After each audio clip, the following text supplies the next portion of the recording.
इधर बाबू वीडियो डालता रहता है डेली को देखते रहते हैं। हेलो गाइस सेवानु नमस्कार सबैमा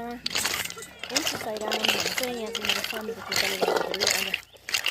मोटाभटी बन्दैछ हो म पनि गिटी कुट्दैछु भने चाहिँ गिटी कुटेको भन्छ यसलाई चाहिँ के भन्छ गिटी भर्दैछु यो कुरा थाहा पाऊ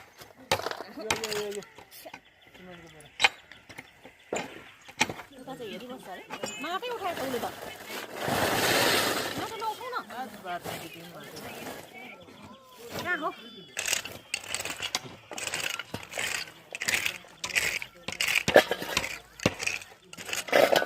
उठाउ यो पैसा परेको चिजहरू कसरी लगाएछ आन्टी आधी आधी भरेर कम्ती पैसा 15,500 रुपियाँ को लगेछ त 1500 भने लगेको थियो 15,500 दुई टाइम चिया दिएको कता गयो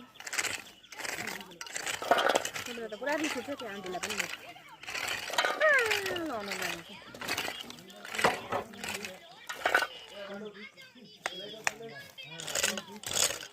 ओए खाल्डा करो सेफ्टी टैंक के खाल्डा नहीं हुआ अभी तक टोइलेट त तपाईँले यता घाम झुल्किनेपट्टि पार्नु हुँदैन त घाम यताबाट झुल्किन्छ अरे मिस्त्री पूर्व दिशा इधर पर्दैन पूर्व यता हो त यता राख्नु हुँदैन टोइलेट तो कहाँ राख्छौ यता राख्छौ यता राख्नु पर्ने नि खासमा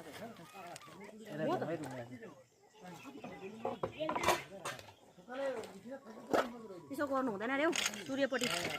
पिन फर्काउनु हुँदैन अरे पिन त्यतापट्टि फर्किन्छ त्यो त सेफ्टी ट्याङ्कमा फेरि टोइलेट त्यता गऱ्यो भने सूर्यपट्टि नै पार्ने घरमा अशान्ति भइबस्छ अरे हौ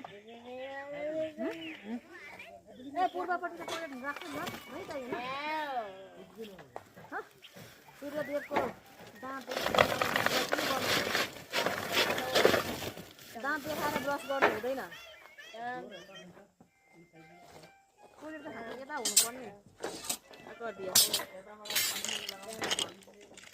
खोइ के गर्छ हौ तपाईँ यसो गरेर सोध्नु नि अन्त यसो गरेर के सिकाउनु गिटी कुटेको भन्छ म जिन्दगीमा फर्स्ट टाइम गरेको मैले कहिल्यै गरेको थिइनँ है गिटीको त काम चाहिँ टोइलेट हो त्यो कहाँ हो अब मजबुरी छ बस्नै पर्यो नि त हौ ए सुन्न मिस्त्री अब पर पनि काम मिलेको छ त्यहाँबाट नजिक पर्छ